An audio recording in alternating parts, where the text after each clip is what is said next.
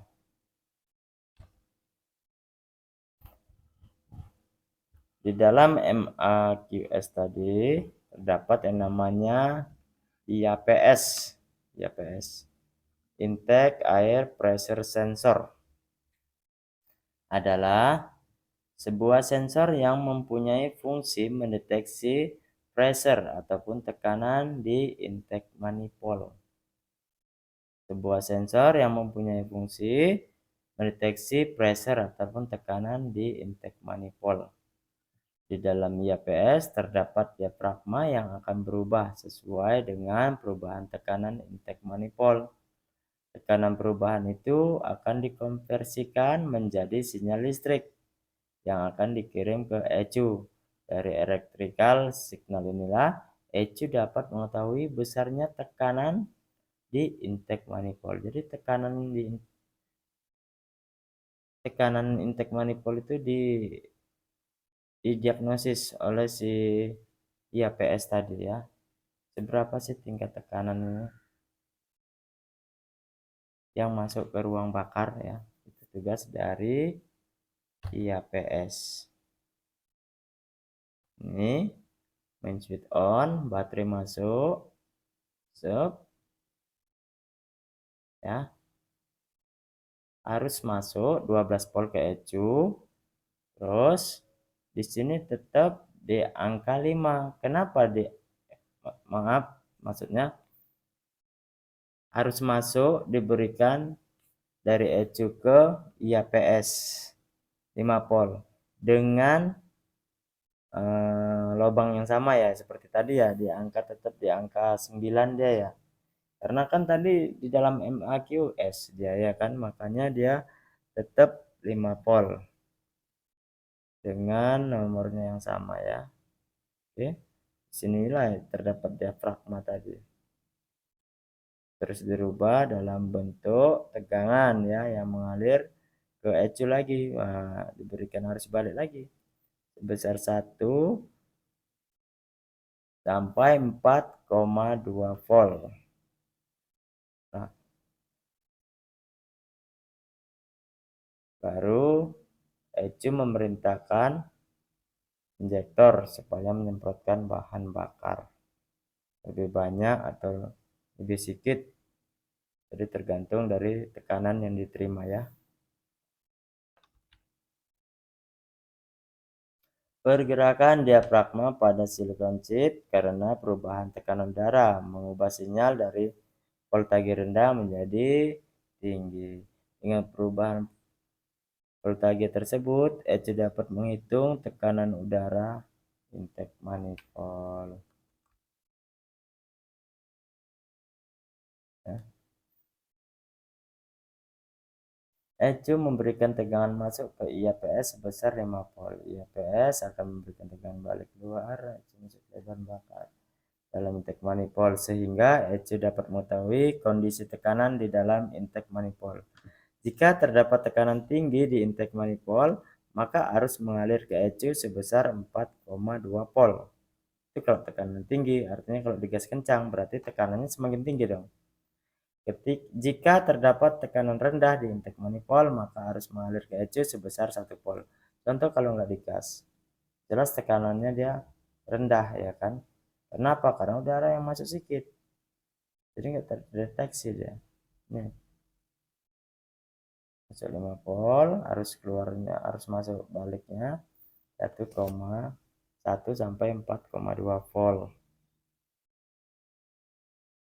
Ya. Nah, masih IAPS. Cara pengecekan dengan pocket tester, kondisi soket MAQS terpasang dan nyalakan main switch. Ukur tegangan masuk dan keluar IAPS menggunakan pocket tester. Posisikan tester sesuai warna kabel yang diukur standarnya. Nah, inilah yang perlu diukur ya. Ukur tegangan masuk IAPS L yang 5 volt tadi loh, ya kan? L sama BL. Masih tetap di sini L sama BL. Itu 5 volt. Ukur tegangan keluar IAPS PW ke BL. PW sama BL. Ini diukur 0,789 sampai 4,000 volt. Pengujian pada putaran mesin langsam sampai tinggi ya. Jadi cek ya. Paling kecilnya 0,789 sampai 4 volt ya. Jadi saya rasa cukup jelas.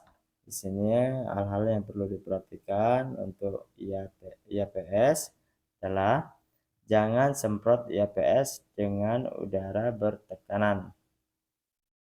Jangan semprot IAPS dengan adiktif atau cairan pembersih yang tidak direkomendasikan oleh Yamaha ataupun Honda ya. Jangan melepas air filter karena akan mempengaruhi tekanan di intake manifold. Lakukan pembersihan air filter secara teratur pada periode dan kondisi tertentu atau bila perlu diganti ya. Pastikan tidak ada kebocoran pada intake manifold. Jadi IAPS tadi nggak salah dia dalam mendeteksi tekanan yang ada di intake manifold tersebut.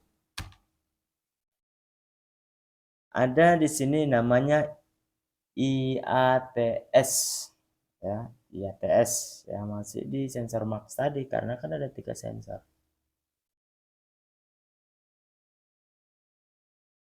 Di sini IATS adalah sensor yang berfungsi untuk mengukur temperatur udara yang mengalir melalui throttle body atau intake manifold.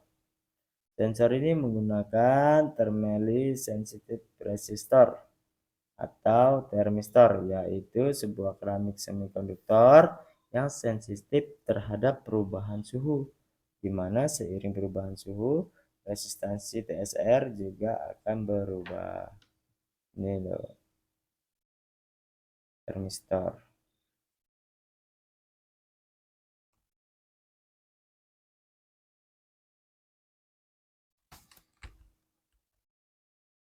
Nih, cara kerjanya nih. ECU memberikan tegangan masuk IATS sebesar 5 volt. IATS akan memberikan tegangan keluar balik ke ECU supply boundary termistor. Dari tegangan keluar inilah ECU dapat mengetahui kondisi temperatur udara di dalam intake manifold ya. Kira-kira yang mana sih yang namanya IATS kan gitu ya. Itu loh yang nongol dah. Karena kita cari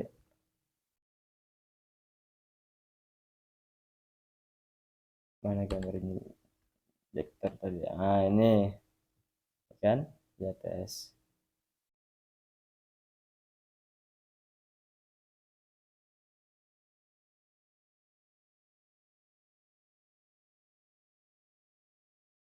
Oh sorry, ini masih IAPS rupanya ya, yang berupa diafragma tadi ya. Masih berupa diafragma.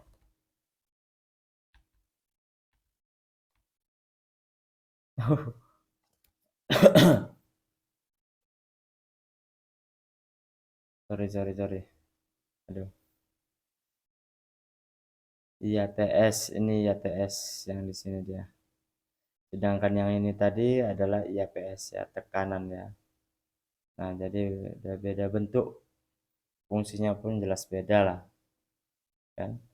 Jadi setelah suhunya tadi dideteksi, maka dia akan mendeteksi tekanan di dalam intake manifold ini gitu.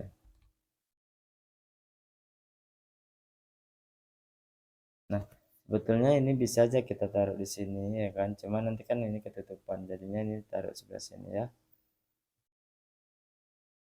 Ini harus masuk ke termosensor, terus dia akan mengeluarkan arus 1 sampai 5 volt. Perhatian, dilarang menjatuhkan intake air temperatur sensor karena dapat merusak termistor. Ya, termistor sangat sensitif ini. Termistor NTC negatif terminal clean. Pada sensor mendeteksi suhu udara intake. Tahanan termistor NTC semakin kecil apabila temperatur semakin tinggi. Hindari menyentuh sensor IATS. Gunakan sarung tangan dan antiseptik jika diperlukan. Adapun cara pengecekan, lepas soket AMQS, ukur tahanan IAPS menggunakan pocket tester. Posisikan tester sesuai warna kabel yang akan diukur dan periksa tahanan standarnya melalui tabel.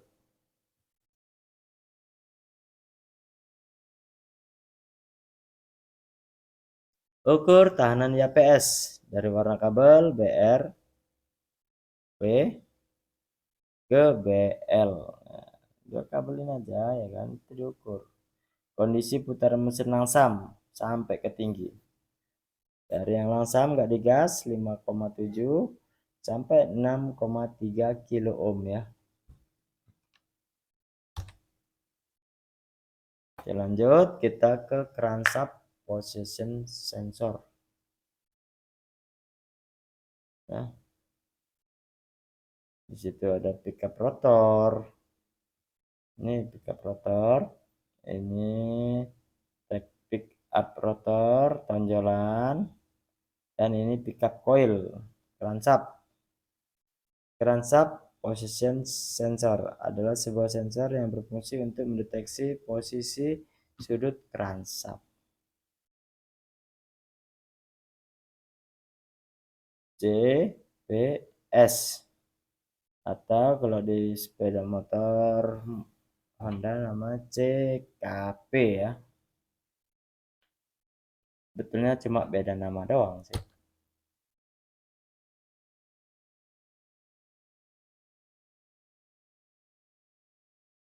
Di nomor 1 posisi pick up rotor berputar sesuai dengan putaran crankshaft. Tiap gigi pickup rotor yang mendekati sensor akan menimbulkan perubahan medan magnet pada sensor. Dari perubahan medan magnet ini akan menimbulkan arus AC pada sensor. Arus akan dialirkan ke ECU sehingga ECU dapat mengetahui posisi crankshaft dan putaran mesin. Ya. Jadi deteksi dia melalui CPS ini tadi.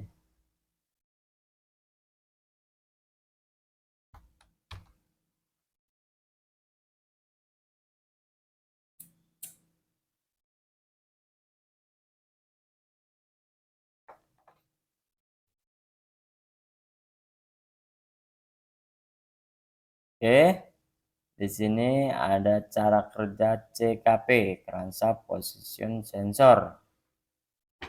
Ini loh. Ini pickup coil, ini pickup rotor, ini magnet.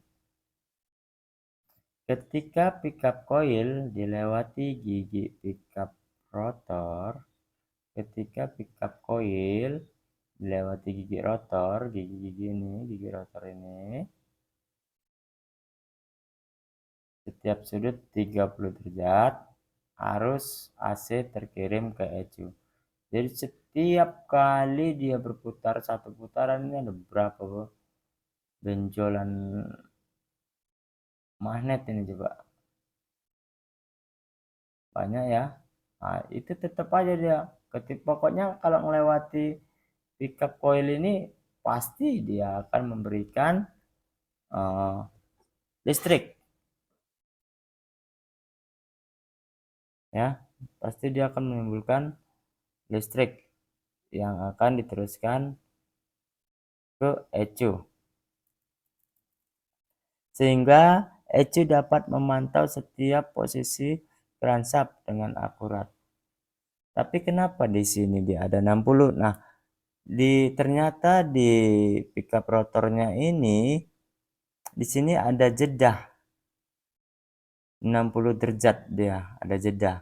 Jadi dia nggak rapat di sini, ini dikosongkan. Nah, itu makanya dia bisa dideteksi oleh sensor-sensor ini tadi, oleh ECU ya. Kapan sih dia buka, kapan sih dia mengirimkan sinyal ke ECU ya. Deteksi posisi run oleh intake air pressure sensor. Jika dilihat dari diagramnya ini, wah ini diagramnya agak susah ini bacanya ya kan. Ini sudut-sudut yang 30 derajat tadi ya. Jadi masing-masing dari tonjolan magnet tadi itu 30 derajat. Di sini tapi jumpa 2 kali dia 60 derajat ya, ini contoh. Dapat dilihat bahwa gigi yang hilang pada pickup rotor 2 kali setiap siklus. Setiap satu siklus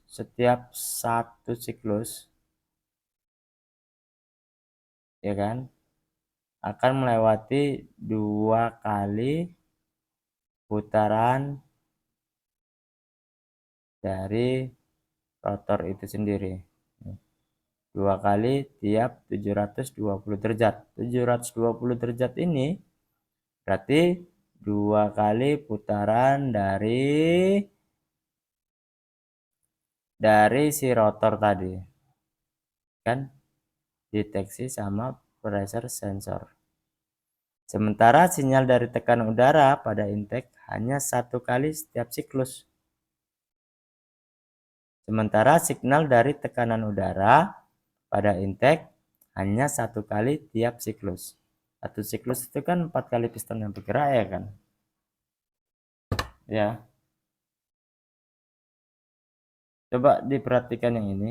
Sementara sinyal tekanan udara pada intake hanya 1 kali tiap siklus. Artinya dia akan mendeteksi di langkah isap ya. Hanya di langkah isap dia akan mendeteksi, IATS tadi akan mendeteksi bahwasanya di situ ada tekanan udara. Di langkah isap tadi ada tekanan udara di situ. Sementara ini ada 2 kali ya kan. Ada di langkah usaha ya kan. Yang satunya di langkah usaha, di situ tidak terjadi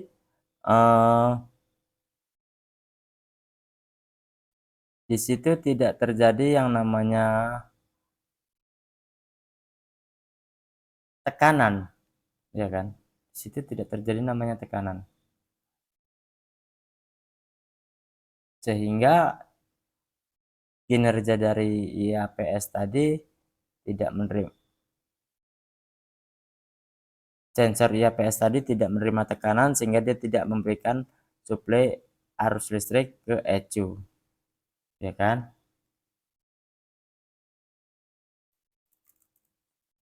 Oke, saya rasa ini udah maksud ya. Kita lanjut ke materi selanjutnya.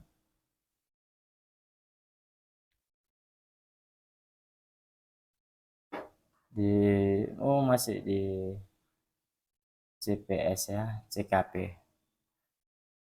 Itu ukur tahanan crankshaft position sensor menggunakan pocket tester. Posisikan tester sesuai warna kabel yang diukur dan periksa tahanan standarnya sesuai tabel. R sama W ya. Ukur tekanan CPS-nya 248 sampai 372 ohm ya.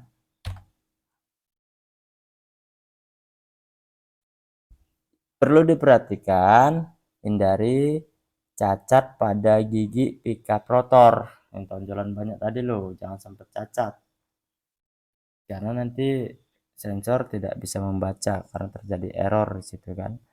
Jadi nggak bisa membaca letak dari pergerakan dari poros engkol ya. Jaga kondisi kabel sensor dalam keadaan baik. Yang selanjutnya di sini ada engine oil atau coolant temperature sensor, atau orang menyebutnya dengan EOT atau ECT, coolant engine coolant temperature ya, ECT atau EOT, kalau di mana namanya EOT ya.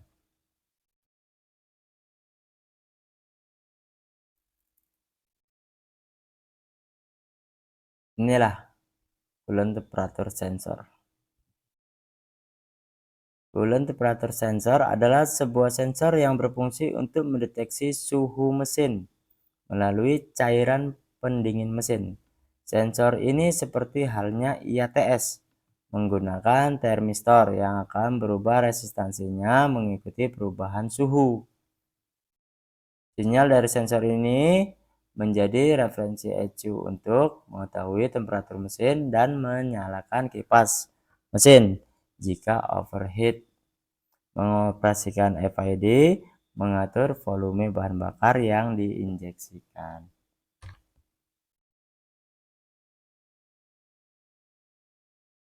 Nah, ini cara kerja dari coolant temperature sensor. ECU memberikan tegangan masuk ke coolant sebesar 5 volt ya kan. ECU memberikan ke coolant sebesar 5 volt. Sensor akan memberikan tegangan keluar balik ke ECU sesuai perubahan resistansi termistor. Nah, ini biasanya terletak di blok sepeda motor injeksi ya, di bloknya. Dari tegangan keluar inilah ECU dapat mengetahui kondisi temperatur mesin.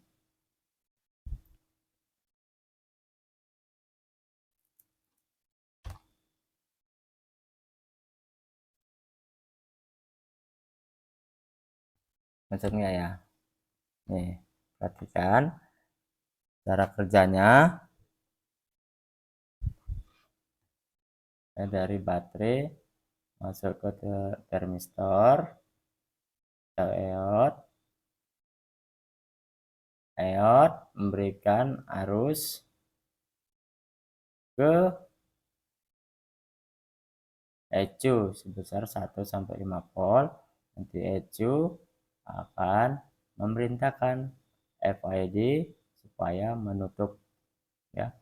Kenapa? Karena suhunya panas sehingga dia tidak memerlukan udara yang lebih di sini.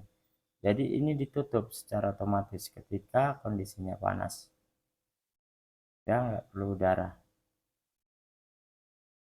Nanti di EOT ini dia bisa memerintahkan kipas ini bekerja ya setelah suhu mesinnya mencapai 95 derajat Celcius.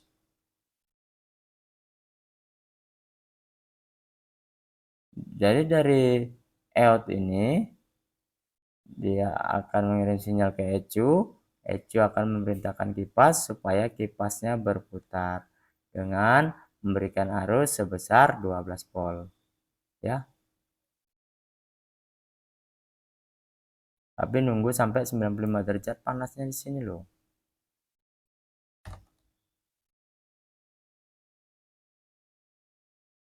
Ya kalau memang kalian atau para rekan-rekan tadi ragu nih, rusaknya di mana gitu, kipasnya nggak berputar gitu kan. Coba termistornya ini banyak berbagai macam orang cara pengukuran ya. Ini coba kalau sesuai standarnya sih itu direndam di air panas gitu kan. Tunggu sampai 80 derajat. Ukur tahanan coolant temperatur sensor 310 sampai 326 ohm. Diukur pada suhu 80 derajat. Dipanaskan dia baru diukur pertama pakai tester sama voltmeter. Nah, tuh. Atau ada juga yang modelnya langsung dibakar aja dia. Buka dia eotnya, bakar. Nanti kalau dia udah panas, maka kipasnya akan berputar. Kalau seumpamanya kipasnya nggak berputar semana, berarti sensornya rusak. Tapi biasanya kalau sensor rusak ini dia akan memberikan kode kedipan di lampu mil ya. Nah, gitu. Yang selanjutnya jangan sampai sensor terbentur atau terjatuh. Jika terjatuh, ganti sensor. Itu yang disarankan.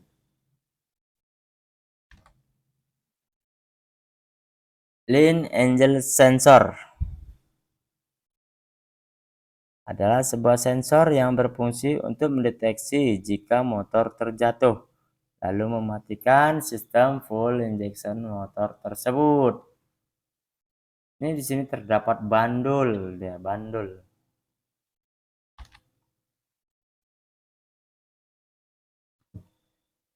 Cara kerjanya, ECU memberikan tegangan masuk ke line angel sebesar 5 volt ya. Jadi sudah dikatakan bahwasanya ECU ini akan memberikan sinyal sebesar 5 volt ke semua sensor ya. Saat kondisi motor tegak, sensor akan memberikan tegangan keluar terbalik ke ECU sebesar 1 volt. Begitu juga saat motor sedang berjalan miring. Saat kondisi motor berhenti dan miring hingga lebih dari 65 derajat, sensor akan memberikan tegangan berbalik ke ECU sebesar 4 volt. 65 derajat ya. Contoh seperti yang digambar ini. Kalau saya garis dari atas sini ke sini, terus saya garis ke sini berbentuk L jadinya, itu berapa derajat? Saya ulangi, ini saya rubah ya. Coba ini saya panjangkan garisnya ke sini, sap ke sini, sap. Itu 180 derajat, ya kan?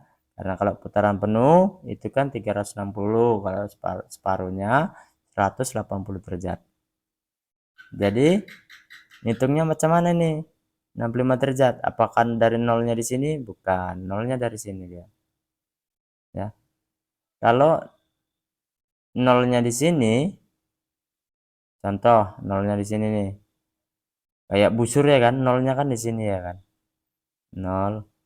Berarti kalau di sini dari sini ke sini itu 90 derajat ya kan, 90 derajat. Kalau separuhnya berarti 45 derajat. Kalau 65 derajat berarti sekitar sini dong. Kalau nolnya di sini ya kan. Cuman ini nolnya dari sini. Jadi sehingga 65 derajat itu di sini. Jadi memang betul-betul mereng sepeda motornya. Nah, mereng kan? Mereng dia. Ya, saya rasa sudah paham cara kerja dari Line Angel ya. Nah, di Line Angel ini kan ketika kok bisa mati gitu kan. Bisa mati, iya ini karena berdasarkan si bandul ini tadi. Ke kanan atau ke kiri dia nanti ketika dia ini bergeser ke sini nanti menyentuh sensor yang akan bisa memberikan tegangan sebesar 4 volt ke ECU sehingga mematikan sistem kelistrikan ketika motor terjatuh.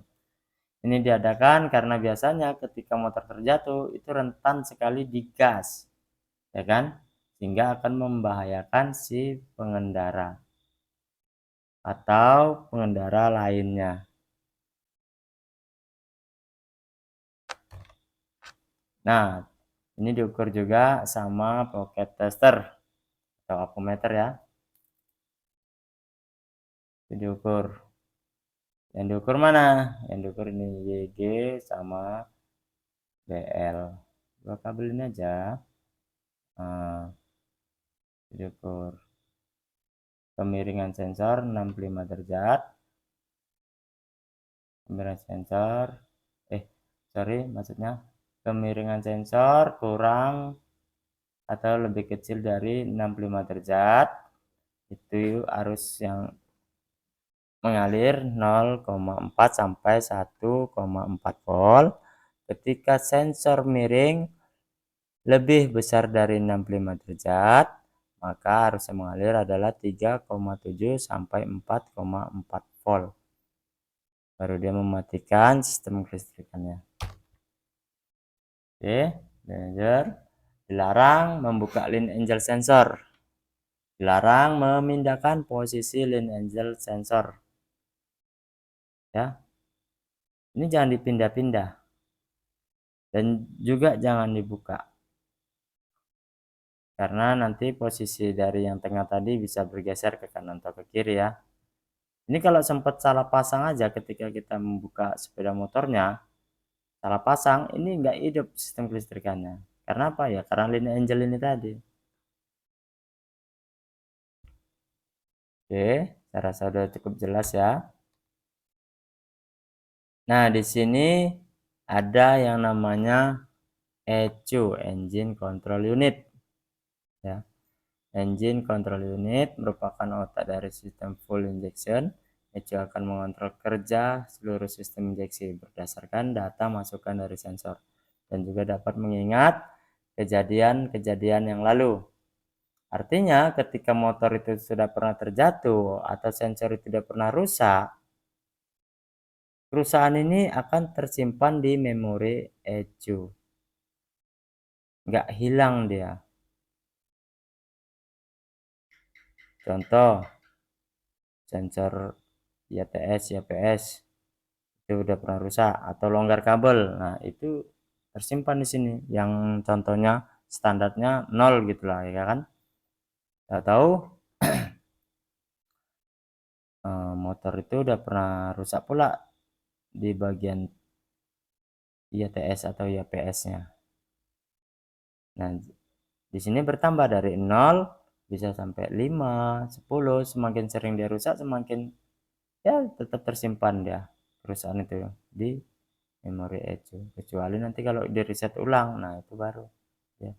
Karena kalau dibiarkan nanti kerusakan itu di memori, nah itu akan merusak kinerja dari ECU itu sendiri. Setiap sensor akan memberikan data masukan input ke ECU, kemudian ECU memproses data tersebut dan memerintahkan aktuator untuk bekerja. Tulis atau fungsi utama dari ECU adalah menentukan volume bahan bakar yang harus diinjeksi dan ignition timing. Ini sebetulnya fungsi utama, menentukan volume bahan bakar ya, ditentukan. Yang menentukan siapa? Ya si ECU ini tadi, tapi ECU kan menerima data dari sensor, tiap-tiap sensor ya. Oke, saya rasa itu aja materi untuk kali ini. Nanti akan kita lanjut lagi di materi selanjutnya ya. Saya ucapkan terima kasih.